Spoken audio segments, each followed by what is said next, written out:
Malinaw ug hapsay ra ang katapusang adlaw sa filing sa Certificate of Candidacy sa Metro Cebu niadtong Sabado. Sa Talisay City menos ra ang miapas pag-file sa ilang COC atol sa deadline alas 12 sa udto.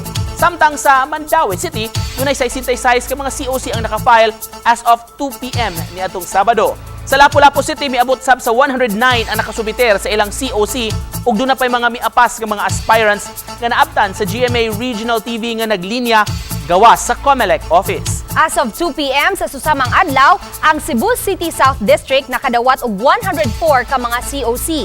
Menos ra usab ang miapas sa deadline. Susama usab ang sitwasyon sa Cebu City North District nga nakadawat og 109 ka mga COC as of 2 PM niadtong Sabado.